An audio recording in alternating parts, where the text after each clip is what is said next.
evening, everyone. My name is Julie Waters. I am the State Political Director of AFSCME 3299. It is truly my pleasure to be here tonight to moderate a candidates debate for Assembly District 15. This event is hosted by Contra Costa County League of Women Voters, Contra Costa Library, Contra Costa Registrar of Voters, West County League of Women Voters, and Contra Costa Television. After this event is televised, it will continue to be aired on Contra Costa Television, so you will have ample opportunity to get to know our candidates. First, I would like to take this opportunity for the candidates to introduce themselves and provide us 2 minutes of who they are and why they're running. Let's start out with Sergey Pitterman. Hi, everyone. I just want to say thanks so much today, and just how grateful I am to be in the company of so many distinguished public servants and fellow candidates. And I'm running because I want to modernize our political system. I think after the 2016 election, I was really dissatisfied with the outcome and dissatisfied with how our whole process is run. And so as a software engineer, I approached it from the side of technology. And so me and some friends started a platform called United.vote. So imagine a system where every time you called one of your representatives, you could reliably show that you spoke not just with your own opinion, but with the opinions of thousands of others, of constituents who shared your views. That's exactly what we're trying to build with United.vote. You can, within a few clicks or a few taps, visit the site and see exactly what bills are being voted on by your representatives and weigh in on how you'd like them to vote, with the hope being that this increases transparency and accountability. Longer term, we're hoping that more candidates like myself will run as liquid Democrats, which is the idea that we're trying to push, who will vote along the same lines as the people and the constituents on that platform would like them to vote. So really, it's just about giving power back to the people. And then the third phase is really just to actually use the platform to create legislation and pass it through the platform. Bottom line, we need a better way and a faster way, more effective way of making collective decisions and using collective resources. So with that said, I'd like to invite you all to join. We have 1,500 members as of today, and it's growing faster, the more people who join. And I really think this could have a big impact on how we make decisions in the future. And regardless of who wins, I think this would be a great tool for them to, not just on the negative side be held accountable, but to actually listen and see how do their constituents really want them to vote. Thank you. Thank you, Sergey. Next, we will hear from Richmond Council member and 8015 candidate, Jovanka Beckles. Well, good evening, everyone. My name is Jovanka Beckles. Responsive leadership, that's what I bring. That's what I offer. I'm a 2-term council member in Richmond. That's 8 years as an elected official with a proven track record of listening to the residents whom I serve and creating innovative, revolutionary policies that improve the quality of life for Richmond residents. Because of this track record and my corporate money-free campaign, you can trust me to do the very same for you throughout District 15 in Sacramento. As a council member, I listened to the residents and created policies and initiated action that benefited the residents. When residents came to the council to complain that their streets hadn't been paved in 30 years, I contacted city staff right away, and it was done. Other residents wrote saying 37th Street is a racetrack and their cars were being destroyed. I contacted city staff, and now there are speed bumps and stop signs on 37th Street. Others complained about ADA compliance at the public pool at Kennedy High. It's now ADA compliant because I listened and I responded. Still others said the tennis courts are horrible and our kids can't compete there. Contacted city staff, and now all of our tennis courts in Richmond are upgraded and modernized. The Santa Fe Neighborhood Council came and said, we don't want a cannabis dispensary. I have no problem with cannabis, but because the residents did not want one in their neighborhoods, I voted no. When formerly incarcerated individuals came and said, we need second chance, we need an opportunity to get a job, I listened, and together we created the most progressive ban-the-box policy in the county. And now when children were in tears about being evicted, I helped write our rent control policies. I have 5 environmental organizations, 6 labor unions, and all of the progressive student organizations at Cal, 2 LGBT organizations, and numerous progressive community-oriented grassroots organizations. As a mental health specialist and union member, I represent working people, and I ask for your support in our people-powered campaign. Thank you. Thank you, Jovanka. Next, we will hear from 8015 candidate Cheryl Sudduth. Good evening, buenos dias. I'm Cheryl Sudduth. And, you know, I've always been just a little bit of a maverick. I don't believe in things the same way because I spent the last 25 years being a policymaker, a contract consultant for federal and state and local politics, and working in the community, advocating for people with disabilities, our wounded warriors, negotiating multi-million-dollar contracts for companies like Sony, Siebel, and Goodwill. I don't just talk about getting things done, I get down and get them done. Whether it's advocating for our children in the schools and actually getting into the schools and doing the work as a mentor, as a STEM tutor. I have several degrees in molecular cell biology and biochemistry. And so being a mentor for those children and not just telling them that they could do the work, but actually doing the work. Actually being a person of color and actually working with them and showing them the role model that they need and saying the woman, as a mother, as a Muslim, as a woman with disabilities, and being that person who has those challenges in the community and being that person that has those strikes against them but not letting it come against you, it is something that we have to look at and say, you know what? This is the same communities that need that representation. However, this is not the same type of thing we have in our state capital right now. It's always politics as usual, and it's always become a symbol of playing the game the same way. Progressive, not regressive. And we need to redefine what progressive means. Right now, we're lost. And I look forward to the conversation tonight. Thank you. Next, we'll hear from Assembly District 15 candidate and Berkeley School Board member, Judy Appel. Thank you. I'm running for state assembly because I have a very deeply held belief in the importance of fairness and equity. I'm running because I am a part of this community and have been working with and for this community for almost 30 years. And I believe in the importance of bringing the voice of the community to Sacramento. And I'm running because I believe that, because I love this district, and I believe that I'm the person who can be a bold and courageous leader in Sacramento, bringing, again, the voice of this community to Sacramento. I worked for the last 25 years on the issues that this district cares most about. As an educational leader, I have worked to help close the opportunity gap and close the racial predictability of academic achievement. I believe in universal preschool. I believe that we need to bring our students so that they can succeed, so that all students have the equal opportunity and access to succeed, and that we need to invest in our higher education system. I worked in the criminal justice system. I helped Van Jones start the Ella Baker Center for Human Rights. I worked at the Drug Policy Alliance on reducing criminal sentences and also addressing the collateral consequences of felony convictions. That experience to Sacramento to make those changes there. And I believe in economic equity. We have incredible economic disparities in this community and in this state, and we need to address them. We need to address them by looking at housing, by looking at jobs, and by making sure that our workplaces are accessible for all families. And I've done that, and I've done that work for the last 25 years as an attorney and as a planner. And I'm going to bring all of it working with this community and with the people of this state to bring smart legislation in Sacramento. I'm very proud to be supported by the California Teachers Association, the California Federation of Teachers, Senate Pro Tem Tony Atkins, retired Senator Lonnie Hancock, the LGBT, other local and statewide leaders, and I would love to have all of your vote on June 5th. Thank you, Judy. Next, we'll hear from 8015 candidate and El Cerrito Vice Mayor Rochelle Pardue-Okimoto. Hello, everyone. My name is Rochelle Pardue-Okimoto. I am the Mayor Pro Tem for the City of El Cerrito. It's been an honor, El Cerrito. My very first action was to oppose the expansion of the West County Jail. The reason why I opposed it was, one, they were holding ICE detainees, and two, we should not be expanding our jail when we lack mental health care services and a hospital in West County. At El Cerrito, I started a Stop Hate campaign in 2016.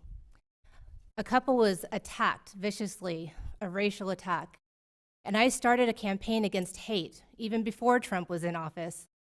And as a result, neighboring cities have started stopping in the footsteps of El Cerrito, and now you see Stop Hate campaigns all over the East Bay. We have to be very proactive when it comes to fighting hate. And that's why I started another day in El Cerrito called Loving Day, which honors racial equality, marriage equality, and human equality. We have to fight the homophobia and racism that is going rampant in our country right now. And that's what I will do when I go to Sacramento. I came from a disadvantaged background. I bounced back and forth between my mother and my grandparents, and that taught me what it's like to be middle class and what it's like to be poor. And I see it as my duty to reach back and help other people that are disadvantaged into the fold and make sure that they have opportunity. I've been a nurse serving the community at Alta Bates Hospital for the last 17 years.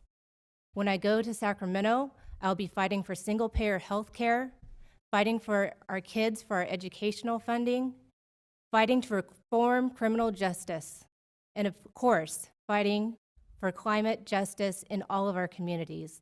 I ask for your support. Go to www.rochelle8015.com to learn more. Thank you. Thank you, Rochelle. Next, we'll hear from Assembly District 15 candidate Buffy Wicks. Hi, everyone. Thank you so much for being here tonight. My name is Buffy. It is my real name. I know you're dying to know the answer to that question. I am born and raised here in the great state of California. I grew up in a very humble upbringing. I'm a proud product of the California public school system, including the California community college system, which I'm a big supporter of. I've been working in progressive politics for 20 years. I was an organizer in the anti-war movement in San Francisco in 2003. I was an organizer for Howard Dean's presidential campaign. I joined the labor movement. I fought for better health care and better wages for Walmart workers.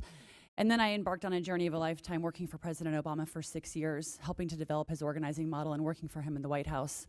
I helped pass the Affordable Care Act. I worked on student loan reform. I was working on the initial creation of the Consumer Financial Protection Bureau to hold our banks accountable. I helped get Justice Sotomayor, the first Latina Supreme Court justice, confirmed. I think I can bring the experience and the relationships and the skill set necessary to Sacramento to not only vote the right way, but fight the right way and lead the right way on a progressive agenda that confronts the racial inequities within our education system, that works to reform our criminal justice system, that puts more investments into our public transportation, and that fundamentally deals with our homelessness crisis and the housing crisis that we're living in. The way that we push back on Trump is to have sound progressive public policies here that take care of our people, that are about equity and access and creating a social safety net that all of us can access. I've been endorsed by U.S. Senator Kamala Harris, by Lieutenant Governor Gavin Newsom, by many great, hopefully future legislators like Scott Wiener and David Chu and many others, and many great leaders here in the district. Myrna De Vera from Hercules, Tom Butt from Richmond, Irma Anderson from Richmond, a lot of great local leaders here in the district. But one of the things I'm most proud of is the fact that yesterday I had my 125th house party for this campaign. I have 500 volunteers signed up. We knocked this past weekend. We're hitting doors every weekend. And the reason why I'm investing in organizing is because I know the only way that we make change in this country is from the bottom up. And I would ask that you join me in this campaign. Thank you so much. Thank you, Buffy. Next, we'll hear from 8015 candidate and Oakland City Council member Dan Cow. Thank you, and thank you to the sponsors for organizing this for us, for all of us, and for the public. It's nice to be here. My mother lived for 9 years just about a block and a half away before she passed away a few years ago. So I've been up to San Pablo in this area and I appreciate coming back, and it always gives back to this immediate neighborhood here. And I appreciate having this in the library. I've been a strong advocate for libraries my entire time on the council and before I was in the city council. And I'm responsible for getting literally millions of dollars of money more into the Oakland's budget for our public libraries. And because of that, I earned a statewide recognition and award by the California Public Library Advocates as their elected official of the year statewide in 2015. And I'm very honored and proud of that. I'm running because I have over 30 years experience working on policy, including 10 years as a legislative advocate in Sacramento. I've drafted legislation, worked on complex bills, and I've done the whole soup to nuts process of the legislative process in Sacramento. When I get to Sacramento, I could hit the ground running and serve this entire district very well. I'm very excited about this. I'm also running because there's a gap in Sacramento. There's a gap in the state assembly. Right now, if I ask you how many people in the assembly come from or have a standing professional background in the environmental or clean energy community, the answer is zero. and we need to fill that gap. And because of my background working for the Union of Concerned Scientists, the Sierra Club before that, and working on environmental issues for decades, I could fill that gap and make sure that we have someone in Sacramento in the Assembly who could be a strong leader and advocate, a knowledgeable leader and advocate when it comes to environmental stewardship, climate justice, environmental health, and a range of clean energy issues. And I intend to take that opportunity and be that leader in Sacramento on that issue and many more issues. I have a strong record as a Oakland City Council member. I took the lead on creating a civilian police oversight commission for Oakland for the very first time on ethics reform. I stopped the coal trains from coming into Oakland, and I'm very proud of Sacramento, and I hope I have your vote when the time comes. Thank you so much. Thank you, Dan. Next, we will hear from Assembly District 15 candidate Raquel Thaman. Thaman. Hello, thank you. My name is Raquel Thaman, and am I on here? Yeah. Okay. And I'm running for this seat because I want to represent the district that my family has called home for generations. And although I have a lot of history here, my concerns are forward-looking. As a mother of 3, I want to make sure that all kids can enjoy safe neighborhoods, good schools, and a healthy environment. I also want the kids of the 15th district to be able to afford to live in the 15th district when they set off on their own. As an attorney at the Homeless Action Center, I'm passionate about both economic justice and housing security. I understand that our social safety nets are woefully inadequate and that we are in the Bay Area now are in a bona fide housing emergency. I will fight not only to increase affordable housing, but I would also like to help low-income and very low-income individuals own their own homes and thus be somewhat inoculated against the vagaries of the housing market and rent control laws. As a former public school teacher, I taught in public schools in Berkeley and in the Bay Area for the better part of the last 15 years. I'm dedicated to improving our schools. I'll work to restore historical, close the achievement gap, dismantle the cradle-to-prison pipeline, and ensure that our kids have the skills that they need to compete in the job market here in the Bay Area. And finally, as a cancer survivor, I know how important easy access to high-quality medicine is. And easy access includes being able to access it regardless of your ability to pay, and being able to, we have hospitals closing down everywhere. I will fight to ensure that this is available and within everyone's reach. Thank you very much. Thank you, Raquel. Next, we will hear from 8015 candidate and Berkeley City Council member Ben Bartlett. Good evening. Hello, everyone. Thank you for coming. Thank you for sponsoring. Thank my fellow politicians and future politicians. My name is Ben Bartlett. I'm Vice Mayor of the City of Berkeley. And, my very first success as an individual, acting as a person, as an activist in Berkeley as an adult, was when we helped to save libraries in South and West Berkeley. Tried to prevent the funding for libraries in the poor part of town. So we fought that and we won it. And that's when I knew that you could move people to do big things, send a petition saying unlock the funds to these libraries, and it worked. And it did that because we've been fighting for equal access for these communities forever. I'm a 5th-generation native, and my grandfather was the first black realtor in Northern California. And when they passed the Fair Housing Act to make it possible for us to live and own homes and create wealth, we were celebrating as someone threw a brick in the window to let us know our place. And we reject that. Growing up, that brick was in my house, in my living room by the TV, and it was a symbol of what we have to overcome. And what we're overcoming is still happening. The housing is not fair.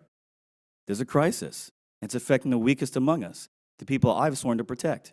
And to that end, I've authored more than 45 for the City of Berkeley, including First in the Nation to divest from Trump's border wall, and ICE, buy right affordable housing, renter protections, tenant harassment, what else? It goes on and on and on. We are so committed to achieving a new society where all have opportunity and everyone's equal and everyone has a chance to live their dreams. And the policies we've created are not going far enough because we're confronted by a lack of action in Sacramento and a lack of funding. The people who need our help are everywhere. So the laws we're doing in Berkeley need to be for everyone because everyone deserves a home. Thank you.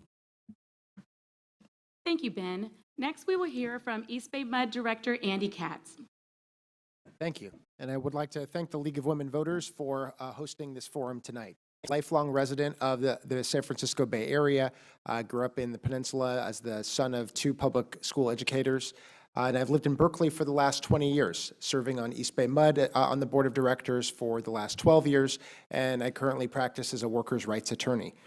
And in those 20 years that I've lived in Berkeley and worked in activism here in the community, I fought for tenants' rights to safe and affordable housing and campaigned to protect open space and to clean up our air.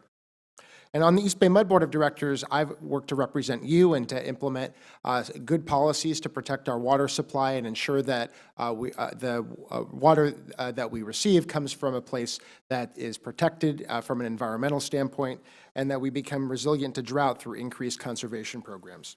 I fought hard to provide a safety net for low-income households so that the most vulnerable could afford water, and I took on the big banks when they tried to turn off the water to families during the foreclosure crisis. As a statewide public health advocate, I worked to pass new standards for clean energy, cleaning up trucks and buses, and requirements for essential health benefits, as well as passing a ban on e-cigarette sales to kids. I fight every day for workers impacted by discrimination, wage theft, unsafe workplaces, and health insurance denials as a workers' rights attorney. Most recently, to pass a $15 minimum wage for all Berkeley residents. In the midst of a battle between 2 competing ballot measures, I was able to pull the 2 sides together for an important compromise. I was honored to represent Sierra Club in the United Nations climate negotiations, culminating in the landmark Paris Agreement.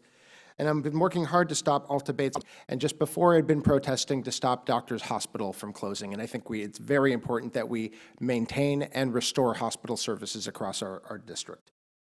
We need leaders in Sacramento who will continue to push California for a strong future for our environment, our schools, and our community. And in the Assembly, I will put my experience as a workers' rights attorney to work for you. Thank you. Next, we will move on to the Q&A portion of our agenda. I have a series of questions that I will ask of the candidates. They will have 1 minute to answer each question, and we'll reverse the order with each question. So for this next question, we will begin with Ben Bartlett on the end, and everyone will be asked the same question. The priorities of the person we elect are important. If you become our new Assembly member, what committee assignments will you seek, and what will be the first bill you seek to accomplish? I'd serve on the Housing Commission because it's very important. Housing is my main platform because all opportunity, and we need 5 million units, and I've written a plan to do so. So housing, I'd also be on finance because we need to start funding affordable housing because we're not funding what we need to function as a society here.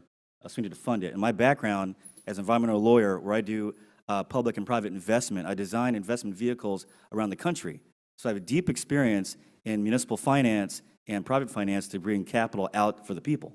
And the other committee I would be on would be health, because I do want to solve the healthcare crisis. To that end, a couple weeks ago, I passed a health innovation district in Berkeley, which partners with all the healthcare providers, nonprofits, the university, and startups in order to create new models of care. And it's meant to be expanded. In order to see that through, I need to get on the committee where I can bring these innovations for everyone. Thank you. Next, we will hear from Raquela. The priorities of the person we elect are important. If you become our new Assembly member, what committee assignments will you seek, and what will the first bill you introduce seek to accomplish? I too would want to be on the Housing Committee, and I've said before, additionally, that my main priority, if elected, or my first action, if elected, would be to work on repealing Proposition 13 and restoring these historical funding streams to local governments. And I would like to be on the Housing Commission. I think, even though 827 is gone, I believe it's going to come back in one form or another, and I would like to see it come back in a more palatable form, and one that includes the possibility for home ownership for low and very low income individuals. Thank you. Next, we will hear from Dan Cow.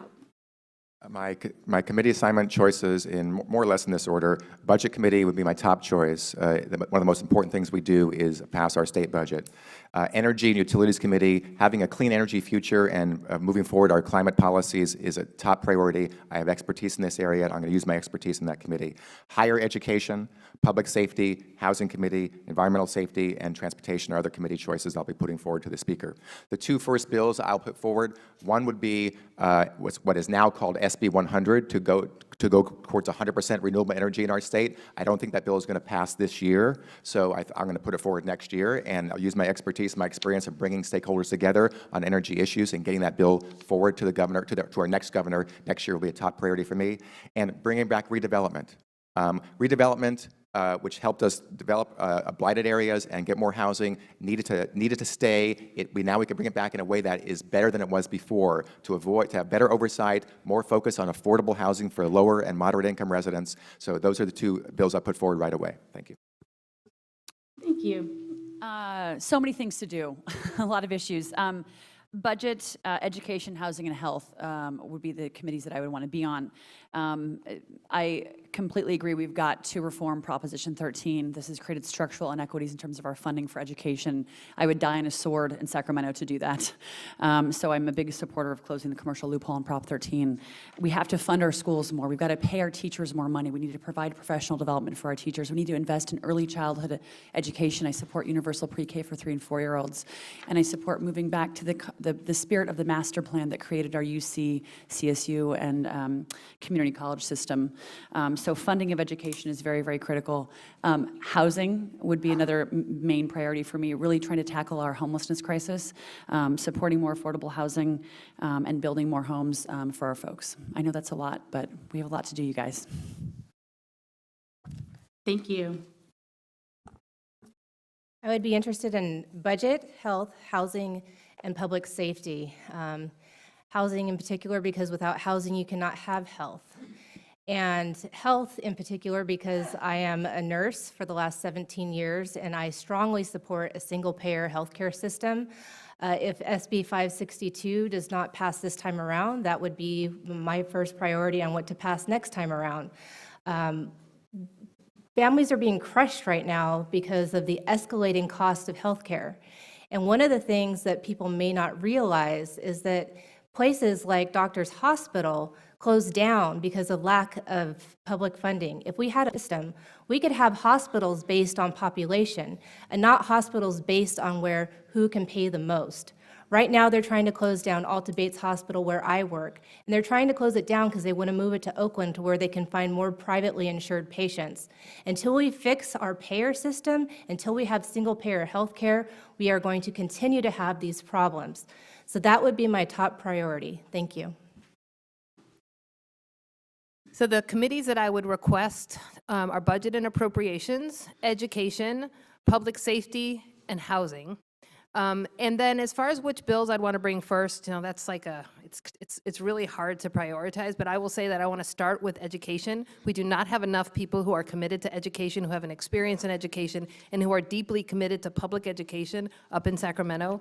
So I would start with, first, a lot of work that I've done around school safety. So we need to reform the way that we're dealing with discipline in our schools to end the school-to-prison pipeline. So bring in restorative justice and come up with alternative discipline opportunities. We need to address mental health care services for our students in school. That's really important for kids staying in school and being able to succeed. And then I also am very interested in bringing back a bill that Lonnie Hancock brought several years ago, which incentivized corporations to close the disparity between the highest earning CEOs and the average worker. And it's a very interesting bill that had a tax benefit for that, and I would like to bring that back because the income disparities between the average worker and the CEOs are something that we need to address. Thank you. Next we'll hear from Cheryl.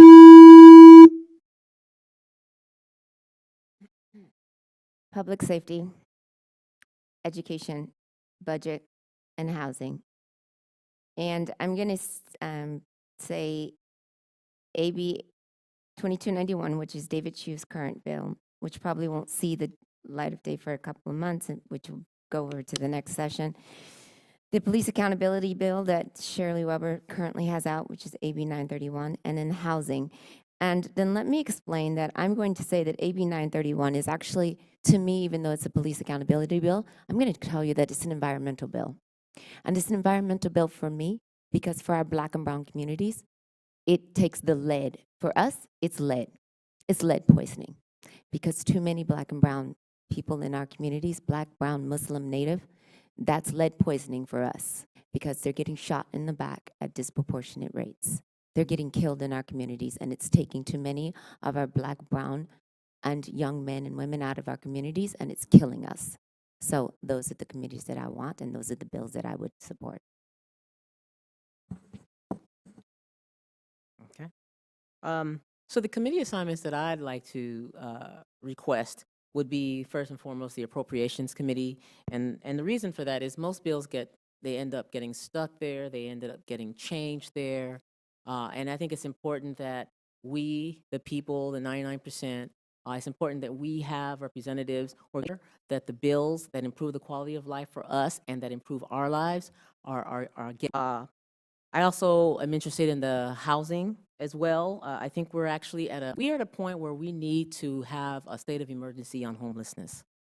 We are at a critical mass now with regard to homelessness, and there's so many reasons for that, which is why one of the bills that I would begin with is to support the grassroots effort to repeal Costa-Hawkins and the Ellis Act, which really keeps, once we can and have elected officials who actually support these kinds of efforts, we can reduce our homelessness as well, and as well as reforming the Police Officers' Bill of Rights. Thank you. Next, we'll hear from Sergey. So much to do, but so I think I would just want to talk about one, which would be education. That's something that I currently work in. I help software engineers find jobs in the tech industry, either because 10 years ago, before LinkedIn even existed, or they are just fresh out of college and boot camps. So I think, there's a lot that can be done in different fields, but just with education, I think it's more than just about throwing money at the problem. I think, funding is definitely a big part of it, but I think we really do need to rethink what our education should look like, what it should be. What are the kinds of things we should teach people? It blew my mind when, talking to a lot of people my age, they didn't even know what state assembly was. They don't know how to pay taxes. They don't know a lot of practical life skills. We need to start moving away from things like standardized testing that not only are biased in favor of wealthier communities that can afford prepping and things like that, and don't actually test for real life skills, and start moving towards a newer education paradigm. Thank you. My top committee request will be the Budget Committee, because we need to have a budget that fully funds public education. But in terms of subcommittees, I'll request the Health and Human Services Budget Subcommittee of the committee, because we need to have a budget that's responsive to our local community's needs. We have a homelessness crises, we have mental health crises, and we need to have targeted programs in the state budget that reflect the burdens that our communities are stepping up to meet. And that's what I'll work to do on the Health and Human Services Budget Subcommittee, so that we have health equity and mental health interventions for homeless individuals. I will request the Natural Resources Committee and Utilities and Commerce, and we'll introduce legislation, if it doesn't pass this year, to have 100% renewable energy power our electric grid. Likewise, I will also request the Health Committee to make sure that we have legislation that's introduced that supports transition to a single-payer healthcare system. So those are the top committees that I'll request. I'll also request the Labor Committee. We need a workers' rights attorney who knows the ins and outs of the labor code working on the Labor Committee. Thank you, Andy. I'd be remiss if I didn't acknowledge my work at ASME 3299, which represents 25,000 University of California employees. What are your plans to support the housing, trade, and economic needs of low-wage union workers if elected to serve? I'm proud to be endorsed by AFSCME Local 2019 and Local 444. Those are workers who power our public work systems throughout the East Bay. And I think it's very important that we advance public programs to make sure that we have affordable housing. We need to have much more than the one that's going to be on the ballot this November. We also need to make the regional housing needs allocations more enforceable to make sure that all cities in the Bay Area are doing their fair share to make sure that we have not just market rate housing, but affordable housing in all income categories. I think that's very important. We need to increase our investment in public transportation to make sure that we are expanding not just the physical acquisition of trains and buses, but that we have the funding to run those trains and buses and provide good access so that all workers can get to work with choices. So those are some of my top priorities in 1 minute. There's more, though. Yes. Sure. Sorry, Would you could like you me to just? repeat the question? It's a, Yeah, it's a long it's one. a long question. So what are your plans to support the housing, transportation, and economic needs of low-wage union workers if elected to serve? Sure. I mean, I think there's so much we can do. There's just to echo some of the stuff Andy talked about. We need better transportation infrastructure. And really just looking at the things that these low-wage workers need and what will families. So that means better funding for education. That means better funding for healthcare. You know, the ability to get around, better transportation, lower. Housing that's affordable, live in and get to where they need to go. All these things are things we could look at, but obviously all these things are going to take time and are challenging in their own right. But it's definitely an important issue, and I think there's plenty that we can do at the legislative level that can help. Thank you. So we don't really have a housing shortage crisis. We have a housing affordability crisis. And what I've done in Richmond to address those issues, and what I'll continue to do in Sacramento, is what I've done in Richmond, is listen. And so when folks are having a hard time finding a place to live, when people's rents keep going up, when people aren't getting the kind of pay that they need, we raise the minimum wage. Richmond's minimum wage will be $15 an hour in January 2019. Union members whose classified employees are making minimum wage, and they were happy because in Richmond, our minimum wage went up to $13.41 this January. So that's how I've supported low-wage workers, and that's how I'll continue to do it. We also need to have, I would say, revolutionary, radical kinds of policies that support low-wage workers with transportation. And we're in the 6th largest economy. We can have free transportation for our low-wage employees. Thank you. Next, we'll hear from Cheryl. I spent the last 15 years working at Goodwill and working with low-wage workers.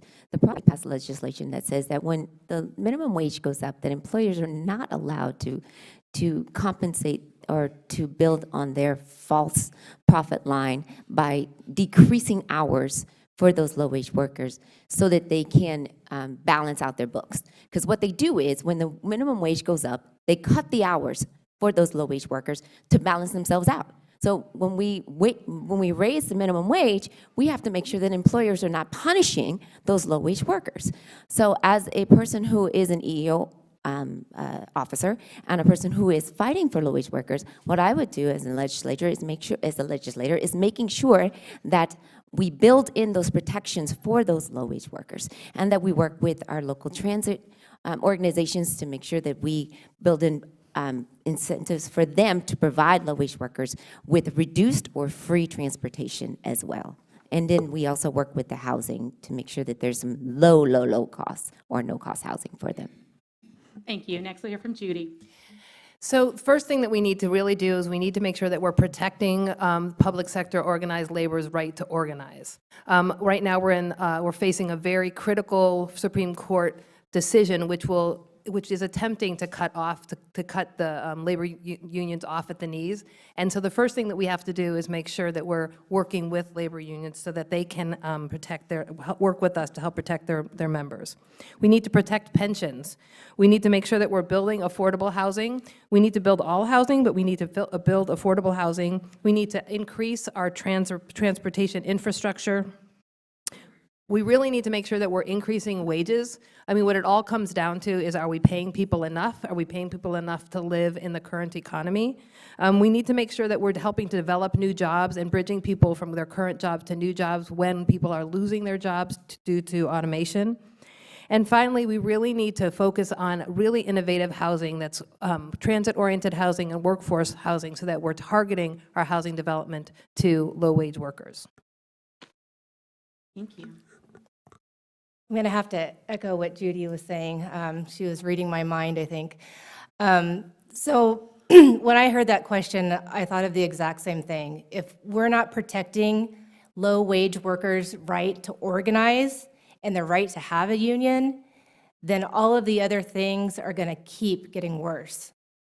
It is absolutely imperative that we protect and grow unions. It was when unions were strong in this country that the middle class was strong. And as unions have fallen and membership has fallen, we have seen wages and everything else that protects our right. So when I go to the Capitol, I will definitely be doing everything that I can legislatively, supportively, to support the ability to organize. And I say that as a member of a union for 18 years now. In addition to that, of course, build more affordable housing, have inclusionary zoning, and improve our transportation as well. I'm out of time. Thank you. Thank you. Next we'll hear from Buffy. Yeah, I worked in the labor movement fighting for better health care and better wages for Walmart workers who are some of the least paid workers. Understand this issue very well. There's a lot we need to do to support those workers. A couple things top of mind in terms of housing. We've got to build more homes fundamentally. We have a massive supply and demand problem. I support transit-oriented housing, building on our BART stops, taking advantage of our BART, which we've invested billions of dollars in. This includes building subsidized low-income housing and also middle-income housing as well. We have teachers and cops and firefighters living in Stockton and Tracy, commuting to the Bay Area because they can't afford to live in the communities in which they work. They should live in the communities in which they work. So we massively need to build. We've got to do everything we can to guard against displacement. That includes reforms on Costa-Hawkins, creating a legal defense fund for renters facing unfair eviction, and increasing the renter tax credit. We've got to invest more in public transportation, including a new Trans-Bay tunnel, $12 to $15 billion, but it's a really important investment. With more housing comes more need for investments in public transportation. And there's a lot of other things we need to do, but that's what I'll start with. Thank you. Next we'll hear from Dan. Thank you. I'm proud to be endorsed by the National Union of Healthcare Workers, NUHW, and the International Longshoremen and Warehouse Union, ILWU. And I'm also proud of the fact, even more so, that I've walked picket lines as part of the fight for 15 to have a $15 minimum wage at all fast food restaurants and go up from there, as well as working with hotel and restaurant workers to make sure that we push back and stop wage theft that happens in that industry and many other industries. I've been there fighting with Unite Here, fighting with hotel workers to make sure that their wages are not taken out from under them. I'm proud of that fact that I've been a leader in Oakland on the city council on renter protection laws and getting more affordable housing built. I literally got millions of dollars into our affordable housing trust fund in Oakland, and I want to take that statewide and get more funding for affordable housing for very low and moderate income housing all throughout the state. People should be able to live near where they work. Right now in the East Bay, for many of us, that's not the case. We need the renter protection laws, more affordable housing, and we need to enforce the laws we have when there's not enough being done there. We need to put those resources into that so people get the paid that they're actually earned. Thank you. I've been a union member of one sort or another for most of my working life. Right now we are living in a situation where teachers, police officers, nurses, and nobody can live in the communities that they serve. And it's important that all of these people become members of the communities they're serving. I support development. I want to echo some of what Buffy said. I support the infill development. I don't want any more urban sprawl. I want to bring everyone in around transit centers. And I want to see housing that's affordable. The problem with low-income housing and very low-income housing is the money that belongs to the most vulnerable people in our society is still getting funneled into one pocket. It doesn't increase wealth of people. I want to make sure, and I will fight hard to make sure that low-income and very low-income people are able to purchase and buy into these properties so that they can begin building wealth, the wealth that everyone in the middle class and the upper class takes for granted, that they have something to pass down to their kids. People with low incomes, even with a low rent, are not building wealth. They're making somebody else rich. Thank you. Thank you. Thank you. It's an interesting, AFSCME. Dr. King was assassinated when he was in Tennessee on behalf of AFSCME, fighting for low-income workers. And just recently, I was there with them on that anniversary because UC Berkeley is in conflict with them right now over raising wages. And it's very important. You have workers living in cars. That's absurd. So when you have a housing shortage, housing scarcity, affordable housing deficit, it makes it impossible to withstand any change in your economic status. Because if you lose it, you're out. You go from the car to the couch to the street. It's not acceptable. So we've got to build housing, first and foremost, lots of housing. We have to pay for it. On my website, benbartlettca.com, I have a plan to create lots of housing and fund it with a state bank. and produce many, many mechanisms of ownership. We have 3 centuries of land giveaways to certain populations. Now we need another century of a land giveaway to everyone else. So let's start there. Thank you. For our next question, we will begin at the end of the table, beginning with Ben Bartlett. The role of charter schools in California politics is controversial, to say the least. How do you feel about charter schools, and are you accepting campaign funds from any charter school affiliated organizations? Thank you. I've not accepted any campaign funds from charter school organizations, and I don't intend to. My position on charter schools mirrors that of the NAACP. I'm vice president of the Berkeley chapter as well. We believe that the charter schools should be frozen and no new ones until the host of problems with charter schools are worked out in terms of fairness, in terms of transparency, in terms of bolstering our public schools. And my mother's a longtime, lifelong educator, and I can tell you that there is a third way forward that we've got to embrace. We've got to innovate. So if we can take the lessons from charter schools and apply them to larger system, we've done something. But right now, we've got to admit the status quo has failed us. And too many kids of color are not succeeding and are not learning in the schools. So there's something wrong. We've got to fix it, but we don't do it by draining resources from the system at large. We've got to create a third way forward that takes innovation, provides public schools with it, and goes forward that way. Thank you. Next, we have from Raquela. I have not taken any money, and I don't plan to, and I can save us all a lot of time. And to echo what Mr. Bartlett has said, there has to be a moratorium on charter schools. Many of them are good. Many of them serve functions that are somehow missing in public schools. There's no reason they have to be missing in the public schools. There needs to be ability to accommodate different needs and different ways forward. Thanks. Thank you. Dan? Hi, I have not taken any money from any charter schools association, and I have not taken any money from any well-known statewide individuals who are known to be strong charter school advocates who are giving because of that reason. I will also not accept that money. However, I do care about public education. I'm not a huge fan of charter schools, but they do exist, and we need some good government reforms to rein in the charter school movement, so when there are charter schools and they call themselves a public school, they better darn well act like a public school. And right now, some of them don't. And so we need reforms to make sure that public schools are public schools. If there's going to be one, they better act like one, and right now that's not the case, so we have to fix that.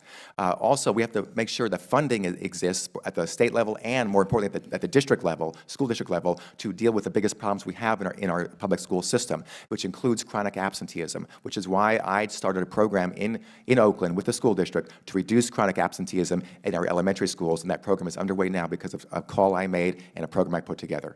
Thanks. Thank you. Buffy? I would never begrudge a parent for wanting to send their kid to a charter school if that's the best decision for their child, right? And I think there are some charters that are serving the needs for some students. There are some that are not, obviously. But most importantly, we have to have more accountability and transparency for our charter schools. We need to have more governance around our charter schools. This is taxpayer money, so we need more accountability and transparency around those schools. I support the implementing the Brown Act, the Political Reform Act, the Public Records Act, all of those to allow for more accountability and transparency for our charter schools, which is what we should be doing. We should also make it easier to identify poors and be able to shut them down more easily. We should absolutely oppose any voucher programs whatsoever and completely outlaw any for-profit charters. I have not taken any money from any charter school associations. Thank you. Michelle? I have not taken any money from any charter school associations or anybody that supports charter schools in a strong way, and I don't plan on doing that in the future. I agree with the NAACP that there should be a moratorium on charter schools. I believe that we can cap what we have already and make sure that the charter schools that are out there to the community the way that the traditional public schools are. They need to follow the Brown Act. They need to be accountable and make sure that people really know what's going on in their schools and where the money's going and who's profiting over those schools. So I think that we could do better. And my biggest concern about charter schools is not the charter schools themselves, but what happens to the schools that are left behind, where the charters pull the kids out of those schools. And I want to make sure that we have funding to better the schools all of our, no school is left behind, and everyone can go to school in their neighborhood and feel like it's a great school to go to. So I am deeply concerned about the impact that charter schools are having on our public education system. So I am very familiar with the way that charter schools are approved and the way that they're the oversight and the lack of oversight and accountability that they are subject to. We have to put a moratorium on charter schools right now until we've figured out exactly how we can have the charter schools that were really at the heart of the idea of charter schools, that those are perhaps able to survive as kind of laboratories. But the huge number of charter schools that we see, which are actually they're corporations, whether they're nonprofit or for-profit corporations, that are sucking the resources out of our public schools. What we need to be able to do is have those resources for our public schools so that are so good that people aren't even on that. We absolutely cannot do that the way that the current charter school system is working. I am not taking any money from charter schools. I'm not taking money from any PACs that support charter schools. I'm not taking money from individuals that are known to be strong supporters of charter schools, because our children are what matter most to me, and we need to protect our public education system. Thank you. I've been a member of the NACP for a long time, so I follow their guidance on this. I'm not taking money from anybody associated. I'm only taking money from anybody who looks like they are going to take money from charter schools or who even spell charter school. So there, I think I said it. I'm going to agree with Judy. They're sucking the lifeblood out of public schools. There are some lessons to be learned from good charter schools, though. I will say that. And I think we need to take the lessons that can be learned from charter schools and apply them to our public schools. But if we say that we support public schools, we can't dance on the line. Let's just be honest about it. We can't dance on the line and say, okay, today I support it, but no, there's no ifs, ands, or buts. We need to support public schools or we don't. And we need to be very honest with that and be transparent with that with the public. And we need to just strengthen our public schools. Yes, there needs to be a moratorium, and honestly, some of these charter schools need to be shut down. Oakland has the largest number of charter schools. As a matter of fact, they've taken over Oakland. So let's just be honest when we're having this dialogue. Thank you. Thank you. So the answer is no. I'm not taking any money from charter schools, people who are associated with charter schools, or anything like that. But really, I keep it simple. I'm just not taking any money from any corporations, just period. Let's, to keep things simple. And I've said it before. I've been saying this since I started this campaign. We need a moratorium on charter schools. Are sucking the lifeblood out of our public school system. Do everything that we can to protect our public school system. And so, again, I'm not telling you, making promises to you. I'm telling you things that I've already done. And in Richmond, we have policies to have a moratorium on new schools because we have the power to create policies around land use, and we've done that. And I've done that, and so I will continue to do that at the state level for you. Just look at my track record, and you will see I'm about the schools, I'm about the children, and we'll always have, always will be. Thank you. Yeah, could you just repeat the full question? I'd love to hear it. Absolutely. The role of charter schools in California politics is controversial, to say the least. How do you feel about charter schools, and are you accepting campaign funds from any charter school affiliated organization? Okay. I'm not accepting any funds. How do I feel? I think I'm going to give kind of a politician type answer. It really depends. There's a lot of good ones and there's bad ones. I think just going behind charter schools, innovation, right? Trying new things out and trying new education paradigms. We need that. But obviously, if they're sucking the resources dry from our public school system, that can't be happening. And I think we need to actually take a data-driven approach and look at what are the actual outcomes and have that level of accountability. Right now, it doesn't seem like there's any organized way of holding these schools accountable. It doesn't sound like there's transparency into how the resources are being used. But then, I work for a company that's for profit, and we help engineers get jobs, and we depend on that bottom line. Like, are we effective at doing what we do? If we're not, we would go out of business. So I think the same kind of level of rigor has to apply to charter schools and to our education system as a whole.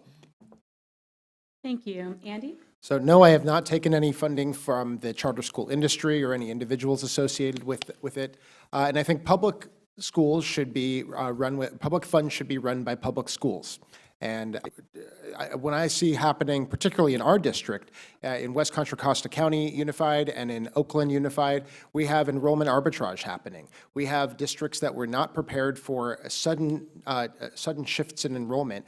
All of a sudden, a third of enrollment from each of these respective school districts is lost, and that's revenue. And to be able to keep up with that, to be able to pay teachers, to have an efficient administration, this is severely impacting our schools here in our communities. So yes, we need a moratorium. We need the opportunity for school districts to be able to have full oversight over the and I think that that's a very important reform that we need that affects our kids and our kids' education. Thank you, Andy. I will also ask you to answer our next question first. As a woman of color, I would argue that race relations in America are currently at a state of emergency.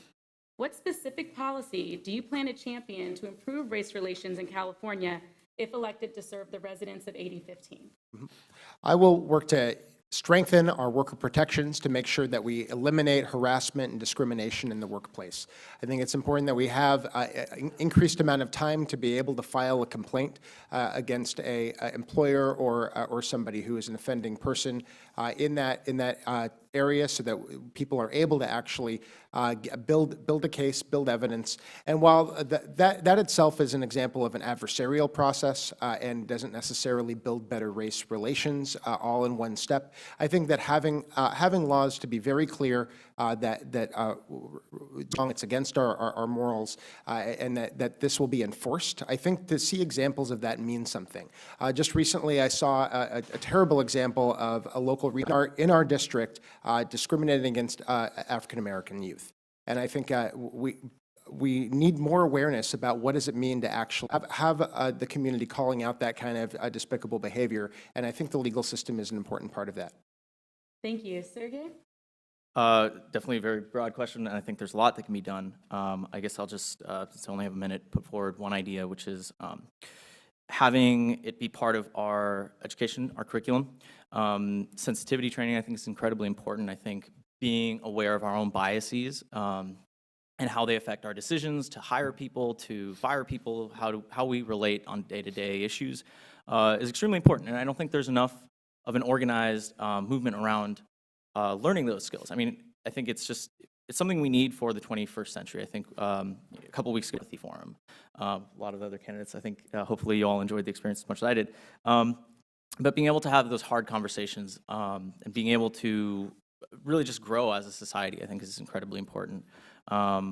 So I guess as far as specific legislation, I think that would be something to maybe modify our curriculum on like the public education system. Thank you. Jovanka? Well, the best way you deal with race relations in California is you elect a woman of color like myself.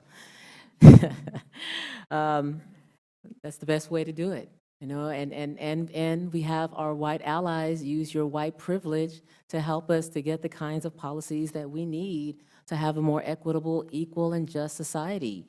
You know, Starbucks is closing, what is it, on the 29th or something of May, to have all of their employees take implicit bias training. Maybe we need to close the state of California and have everybody attend these training. But also, you know, if you cut off the head, right, because of the head is what leading, if you have elected officials who are showing you that they believe in equality and equity, then you would have an assembly member, rather, who understands that you have to put a stop to police brutality and police violence, state-sanctioned violence. Once you stop that, people will get the message that we're no longer tolerating these kinds of injustice and hate. Thank you. Cheryl? I'm going to speak really fast because I have to get this out. Listen, I just came from the Capitol for Muslim Day at the Capitol. And it was beautiful because I saw a lot of youth there. But there's no visible Muslims at the Capitol. There's also no people with visible disabilities at the Capitol. There's also very few women of color at the Capitol. There's also very few men of color at the Capitol. There's also very few Latinas at the Capitol with brown skin. The way that you stop the way that you improve race relations is you get people who represent the entire state of California. No more male, pale, and stale representatives trying to represent everybody in this state. And I just want to tell you that you have to have people who represent everybody. And I'm not anti-anything, but I'm anti-injustice. And when people who refuse to be well-adjusted to injustice, that's when you will improve race relations. And only then will you improve it. Thank you. Judy? So I believe that structural racism really underlies a lot of our system, a lot of the laws that govern our state. So I kind of go at my work, go at this job and approach this job with that belief, and it's led my whole entire career and how I've parented my kids. But since I'm the education candidate in this race, I think what I would start with has to do with restorative practices and restorative justice. And I say that because when I've worked with the students in our schools, not just when harm happens, but also before harm happens, really teaching them to sit in a circle and to understand one another and learn from one another and listen, and coupling that with ethnic studies and social living, what we're learning is that we're teaching our kids the skills that they need to be unified and to understand what implicit bias means and understand one another. So I really incorporate that into all of the schools in this state. And as a white person, a part of my job is to talk to other white people about how we're breaking down racism. It's my job. Thank you. I agree with Jovanka. I also believe we should be sending a woman of color to the Capitol, and I would certainly love to have the honor to represent and join the California Legislative Black Caucus. The good work that they're doing there, Dr. Weber, Assemblymember McCarty, who did the ban-to-box legislation for the entire state of California. I think there's a lot that we could do legislatively, but what I'm really interested in, my dream of being a representative, what I want to do is I want to go back here and like Judy said, go to the kids. And my dream is to stand in front of them and to tell them, look, I came from a disadvantaged background. I'm African American, I have curly hair, I don't look like everybody else at the Capitol, but you too can come here and you too can represent your community. That's my dream, and that's what I want to do when I get there. Thank you. Buffy? The structural racism is pervasive on many, many issues and many fronts within our society. Women of color have less access to prenatal care. Their children have less access. Their children engage with the criminal justice system at a younger age. We have racial inequities within our education system and within our criminal justice system that then impacts people of color's ability to have high-paying jobs later in life. And so there's a number of things that we need to do in terms of reforms. On the education issue, I think we need to repeal Proposition 209, and I support affirmative action. We need to fully fund, which we're starting to now, the local control funding formula to allow schools to have more flexibility to support things like restorative justice programs. We need to have a hard look at the racial inequities within our education system. We need to support criminal justice reforms in terms of policing, supporting implicit bias training, de-escalation training, reforms on the Police Officers' Bill of Rights, and really addressing the mass incarceration problem that exists within our society. 1 in 17 white men are going to go to jail, 1 in 3 black men are going to go to jail. We've got to do reforms across the board on all these issues. Thank you. Dan, please provide your Thank you. Let me say, it's not just implicit bias. It's explicit bigotry that is pervasive, even though we don't always know it and we don't always see it right away. What the Trump administration has done is bring some of that out into the open that was always been there. It has always been there. So yes, implicit bias training is absolutely essential, and we're doing that now, but it's more than that. And that's going to take reforms and curriculum changes and better parenting. It'll take a whole range of things when it comes to stopping the growth and the continuation of explicit bigotry as well as implicit bias. And if there's something the state can do to help push that forward, we should absolutely be out front and doing that. As a local elected official, I see how important it is on a week-to-week basis to reform Prop 209. I campaigned against 209. I've been saying for months, for 2 years already, we need to reform Prop 209, and I want to join with the African-American legislators in Sacramento and the entire legislative caucuses, all the caucuses in Sacramento, and put together a campaign to stop Prop 209. We also need a stronger police accountability like I did in Oakland. I could take that statewide as well, including reforming the police officers' Bill of Rights and a number of other things as well. Thank you. Thank you. Raquel, please provide your response. Improving race relations comes from the top down and the bottom up. Our leaders need to set examples, and they need to, it is one of the few things that can trickle down. That being said, I'd like to echo what Judy said about our schools.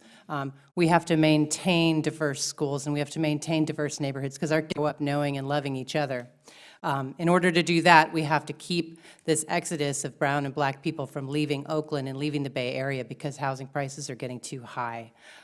It's all important. Additionally, one of the things like a commission that would investigate all episodes of police wrongdoing. There's no way a district attorney can ever be objective in investigating the completely interdependent and symbiotic relationship. So I would want to create an independent commission that would investigate every instance of police wrongdoing. Thank you. Ben? Thank you. It's definitely time to address the new racism because it's back, bigger than ever, and it's intense. and the root of the solution, the cause of it is poverty. African Americans were brought here to work for free, and we have not ever been paid. We have no land, we have no power, we have no nothing. And the bottom of every single metric is the black man, believe it or not. A man needs to fight for black men and bring a new era of respect in. Byron Rumford did that, the first black assembly person in Northern California. This seat, he got it. That's why he passed the Fair Housing Act. That's why I passed racial equity in city contracting. It's the first law I wrote in Berkeley. And I'll do it for this, overturn Prop 209. This new poverty, new racism must be broken, and the respect must return. Starbucks is about respect. These police killings, that's why I funded police body cameras. I represent a new era of respect and inclusion. Thank you. Ben, you will also lead our next question. Candidates will have 1 minute to answer. The needs of West Contra Costa County are relatively unique to the needs of Alameda County in this district. What do you see as the top 3 issues plaguing West Contra Costa specifically, and why? So, poverty, lack of access to health care, and abysmal education. So those 3 elements must be addressed dramatically and quickly. And we've worked on a number of proposals to address that. I'm working on a statewide STEM initiative to do statewide STEM education, new healthcare protocols, new housing protocols, and racial inclusion in all of this. So West County really encapsulates the main issue that we're trying to attack here. And South Berkeley is a little microcosm of West County. Even though now we're leaving it, we're being forced out, and now we're moving to West County, and Pinole, and Antioch, and around other parts of the state, Central Valley. So these protocols need to be developed to address this core root of problems and really do all we can to subvert the status quo, because again, it is failing. It is failing West Contra Costa County. It's failing South Berkeley. It's failing most of the state. It needs to be upended and replaced immediately. Thank you. Raquel, can you please provide your response? I would say that environmental justice is a big issue in West Contra Costa County with the refineries. People that live in those areas suffer a lot more in terms of respiratory ailments. I also would say that education is an issue in West Contra Costa County. The schools need to be improved, and they need funding to do that. And somewhere in here is something between public safety and jobs. I would like to see the tech industry move its way toward Richmond, and I would like to see it contribute to training people that live in West Contra Costa County to take the jobs as they come in, rather than being forced out by people who make more money and can pay more for rent. Thank you. Dan, please provide your response. In just a minute, huh? All right, just so you know. Certainly, jobs in the economy, the unemployment rate in much of West County is higher than the Bay Area as a whole, and that's a serious problem that we need to rectify. also, people should be able to live close to where they work, and that's still a challenge that we have here. Transportation is a problem at West County. I mean, if people want to commute wherever they're going to, they're going to get stuck in traffic, and we don't have our solutions yet. And often West County is seen as the stepchild of the East Bay or the entire Bay Area, and that's got to stop. Healthcare, obviously, doctors, hospital closing. I know that on a very personal level. Like I said, my mother lived a couple blocks from here for 9 years. She quite regularly, so I understand. I was involved in the earlier battles to keep that open. Unfortunately, it's not open now. We need to do whatever we can do in trying to bring back some kind of full-service hospital or at least a full-service emergency room to this immediate area. Environmental health and justice, obviously a primary issue for parts of this community. I've been involved in environmental justice issues for decades, and I will be a leader on that in Sacramento as well. Thank you. So, where do we start? So definitely the refinery and the ability for us to hold Chevron and others accountable in terms of the environmental justice issues that West County faces, piece of the equation here in West Cocoa. The closure of Doctors Hospital has had a huge impact on people's ability to access health care. We need more regulations. I support Nancy Skinner's bill that had passed that Governor Brown vetoed to ensure that the AG would approve any kind of closures. These are public health facilities. We need more regulation around health facilities for our folks. Transportation is also huge in West Contra Costa County.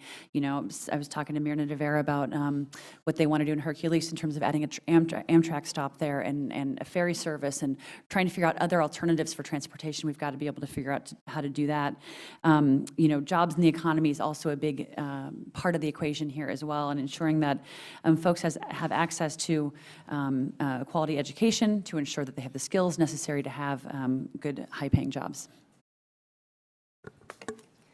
Healthcare, housing, jobs, education, the environment. The list goes on. I live about maybe 200 feet away from the Alameda County line, and once you cross that line, the housing prices drop by about $500,000. And the reason behind that has to do with our educational system here in West County. People don't want to move here because they don't think their kids are going to get a good education in West County, which in some cases is a falsehood, but in some cases it's not. And so we really need to work to make sure that all of our kids have opportunities no matter what their zip code is. Furthermore, when you cross that line, you enter a healthcare desert. Once you cross the Contra Costa County line, if you get shot by a gun, they are going to come in an ambulance and not take you to a hospital, but take you to a field where you will be airlifted to Walnut Creek to get treated. That's not health care. And So, sorry. You're fine. Thank you. It's moving right along. Good. So the first, there's 3 issues. You asked for 3 issues. So I would say health and healthcare access. Second one being the fear of displacement and the lack of jobs. And then finally, education. So healthcare, a lot of people have talked about access to healthcare. So I would put the healthcare risks from living in West Contra Costa high, and then the lack of access to healthcare, affordable or not, is a huge crisis. And so when we talk about, for example, Alta Bates in Berkeley, the main reason for me that I'm concerned about that is Morris County, because you do not have access here. We do not have access to the healthcare reform, the healthcare that we need. Second of all, I'm very concerned about the imminent displacement of people. You know, we don't have enough jobs here in West Contra Costa. We have to work on how we're going to develop our community in a way that's going to serve the people who live here, and we have to have our eye out for the fear and the cost of displacement. And finally, education. I've already talked about how I am an educational equity. Here in Contra Costa, we need to invest in the good education of our students. Thank you. Cheryl, please provide your response. It's, you know, I sit on the Racial Justice Coalition and the Immigrant Rights Alliance, as well as ACLU board. And I'm going to tell you that the biggest issues that we face here in Contra Costa can be boiled down to those 3 things. It's going to be boiled down to immigration rights, and then our civil rights. Housing, education, access to boils down to racial justice. Environmental issues boils down to racial justice. Immigration rights issues, all of it boils down to entire Contra Costa, not just West County. She asked about Contra Costa. And that's all of those boils down to racial. These are minority-led communities. It's Black, brown, Native, and impoverished throughout Contra Costa County. And those are the issues. You don't see this in North Oakland. You don't see this in most of Kensington and Albany, where I also live in Albany and El Sobrante. And that's, until you fix those issues, which was the previous question about racial justice, you're going to see this grow proliferally into our communities.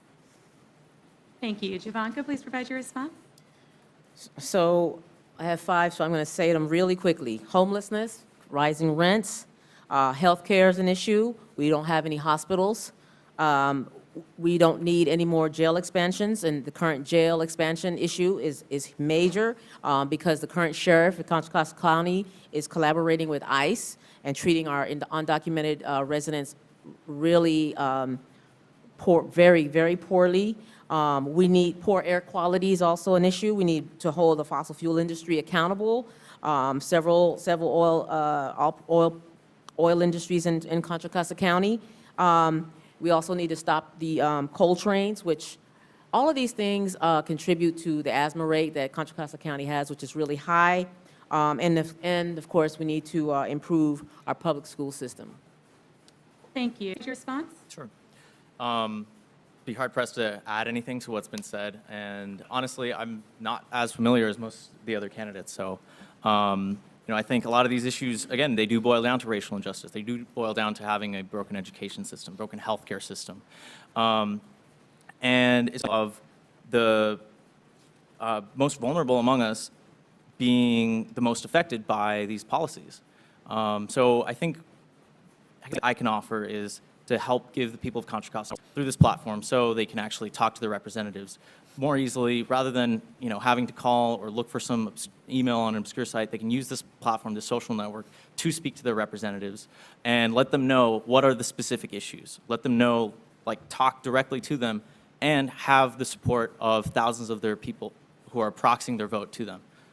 So I guess the biggest thing would then boil down to organizing the community more and getting them politically engaged.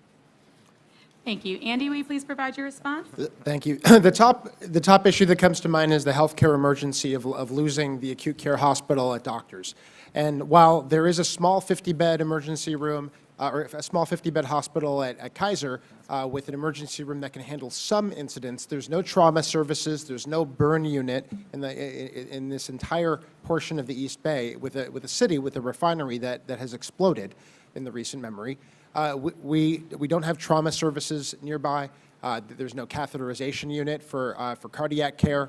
So in the event of a heart attack or a stroke, this is a very serious public health emergency facing West Contra Costa County. And it's not enough to say that we need to save Alta Bates Hospital, because there's still going to be very serious health impacts that we're already seeing here in West Contra Costa County. I think it's critical to restore these health services, whether they be at the Kaiser facility or in a new public hospital. Just because of the time, I'll also mention that transportation justice, we need to see much more bus services across West Contra Costa County. We need to have education fully funded here. We need to see a local control funding formula at Contra Costa schools receive more of that funding. Thank you, Andy, and all of the candidates for your responses. I would now like to ask all candidates to provide us 1 minute of closing statements. We will begin with Andy Katz. Thank you for being here today to listen to the candidates and hear about what we have to bring to represent you in the State Assembly. I'm the son of a Bay Area public school teacher and a UC professor, and my values have guided me to a life of public service. And now more than ever, we need a legislature that can champion our community's progressive values in Sacramento. I'm an environmental leader. I've been a director at the East Bay Mud Board of Directors for 12 years, and I'm experienced in the fight for a sustainable future. I will introduce legislation to power our electricity by 100%. I'm a healthcare advocate. I will fight for single-payer healthcare and to save our hospital services here in our community. And I'm a champion of workers' rights and social justice. I led the fight for increasing the minimum wage in Berkeley. I'm a workers' rights attorney, and I fight for working people every day. And that's the kind of passion I'm going to bring to Sacramento, someone with experience to actually lead the tough fights in Sacramento and be able to get things done. So I ask for your vote. Please take a look at my website, andykatz.com. Thank you. 66 years. That's the amount of time between the first manned airplane flight and people landing on the moon. That's how fast technology changes our world. I'm running because I want to help build the world 66 years from now. And I recognize I don't have as much experience as most of the other candidates. And I probably wouldn't be the best person to solve a lot of the problems that they've been fighting for all their lives. But 100 years ago, New York was concerned with a manure problem because of horses. And they were worried that it was going to completely destroy the city. What they didn't realize was what solved the problem wasn't fewer horses or more efficient horses. What solved the problem was the automobile. So I think there's a lot of unpredictability, and a lot of it's coming from technology, and the Bay Area is at the center of that change. So hopefully what my campaign will do, like what I'll consider successful, is if we start a conversation about the future. So check us out at united.vote. I think it really will be a platform and a social network of the future. Thank you. Jovanka, please provide your. So, we're all progressives up here. We all use the term, we all identify as progressives. So how are you going to decide which progressive up here to support and vote for? Well, I say you support the one who's endorsed by all of the Bay Area progressive organizations, the Pinole Progressive Alliance, the Berkeley Progressive Alliance, the Richmond Progressive Alliance, and it goes on and on.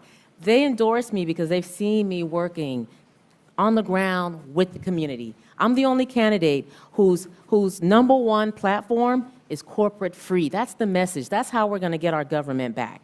I'm the only candidate endorsed by Our Revolution. I'm the only candidate with 5 union endorsements. I'm the only candidate with 5 environmental justice organizations. I'm the only candidate working full-time with school teachers and social workers and other providers that I see firsthand the challenges that our communities are facing. Together in the community, I passed the first rank control. Okay, so go to jovanka.org. And you can look at everything I've done and my track record and who was endorsing me and why you should vote for me. Thank you so very much. Thank you. Cheryl, please provide your closing remarks. Right. Si no está sentado a la mesa, no se pueden establecer las prioridades o la agenda. If you are not seated at the table, you cannot establish the priorities or the agenda. When you are built to be tall, you should not walk around shrinking. I don't refer to myself as progressive. I refer to myself as forward-thinking. I've been a mother, I've been a fighter, una guerrera, and I've been a participant in this community for 25 years. It's time for us to start looking forward. It's time for us to start looking for changes. It's time for us to stop looking at things the way that it is because that's the way that it is. We have a lot of things that we need to get done, but we need to get done in a very creative, innovative way. I am running for assembly because we can get things done, and I've gotten things done, but I've gotten them done in a way that most people haven't gotten them done, and that's through good old-fashioned hard work. Thank you. Thank you, Cheryl. Judy? So I know that there's a big leap of faith to ask the folks in West Contra Costa to support someone with such deep roots in Alameda County. But I want to tell you that I have spent so much time here in Contra Costa County, not just since I've been running, but before that, working with our schools. And I do that because I just care deeply. I care deeply. I love the county, I love the district, and I love the people who live here.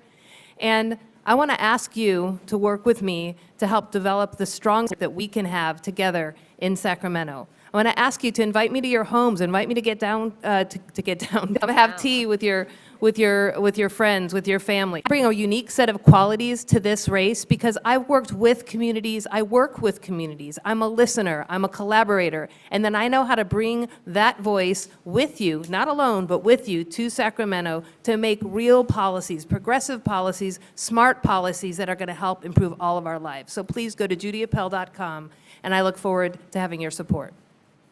Thank you, Judy. Rochelle? I became interested in politics working at Alta Bates Hospital and watching the corporatization of healthcare. I saw this storm coming. I knew that we were going to have hospital closures before they even started happening. And I decided that I was going to dedicate my life to making sure that people have access to healthcare.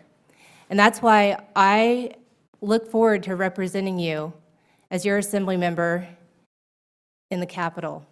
And that's why I've been endorsed by our assembly member, Tony Thurmond, the mayor of this town, Genevieve Callaway, the mayor of my town, Gabe Quinto, the California Nurses Association, the Contra Costa firefighters.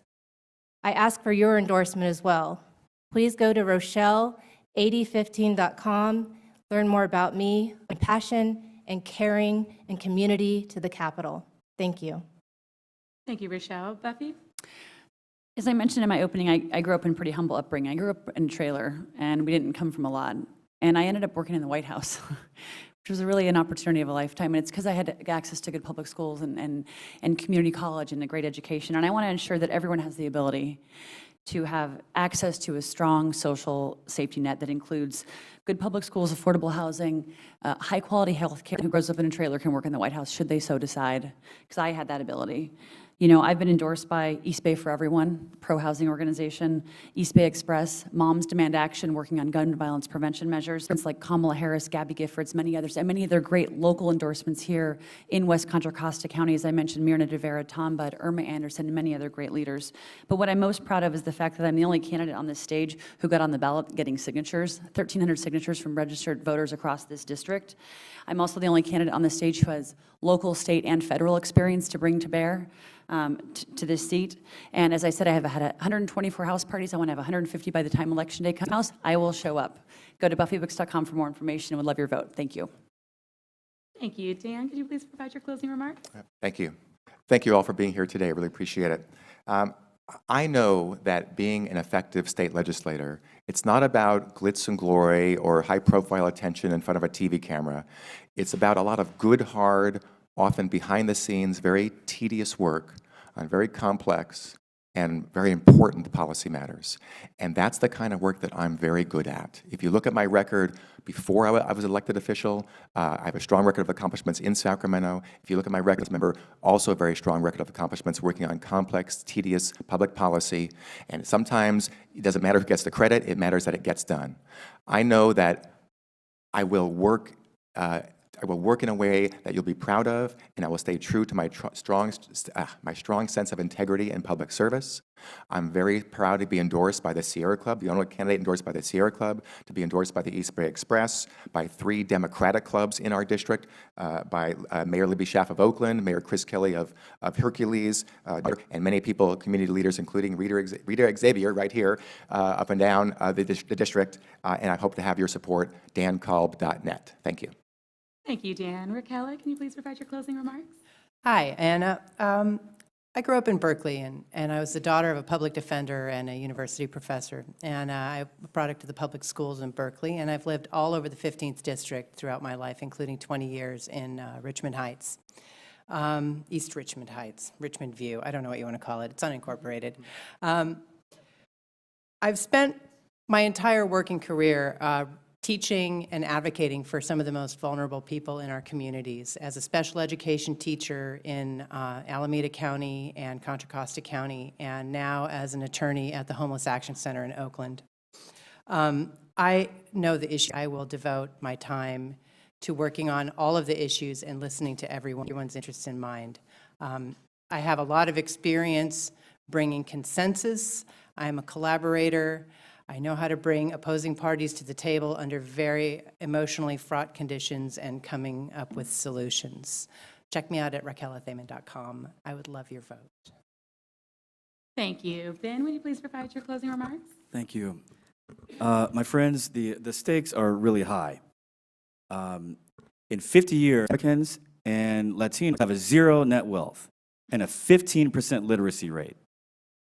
But you can look closer at hand. You can look right now. There's more than 100,000 homeless people in California. This is evidence that the status quo has already failed. It's over, and it's going to get a lot worse. We have to get someone and get a group of people who are innovators with courage to take on the status quo and the capabilities to actually defeat them and transform the system.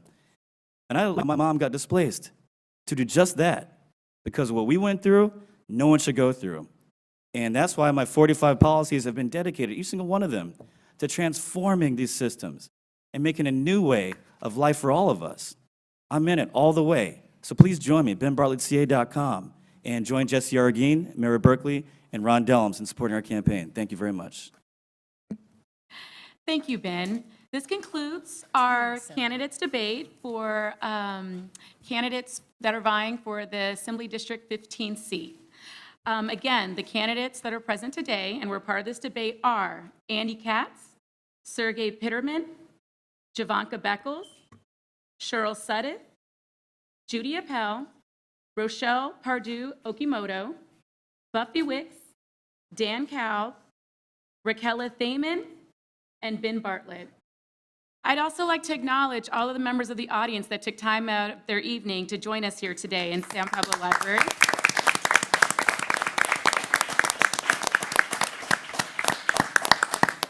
I think we can all agree that the residents of 8015 have a tough decision to make this June 5th. I'd also like to acknowledge the West Contra Costa Legal Women Voters. Woo! The San Pablo Library for providing an amazing venue. Yes. The Contra Costa Registrar of Voters for their leadership in this panel forum. And the team at Contra Costa Television for making sure this was a great experience. That concludes our candidates debate. The candidates will be here for a little while to answer any personal questions that you may have. And I'd like to encourage everyone here to vote June 5th this year. Thank you.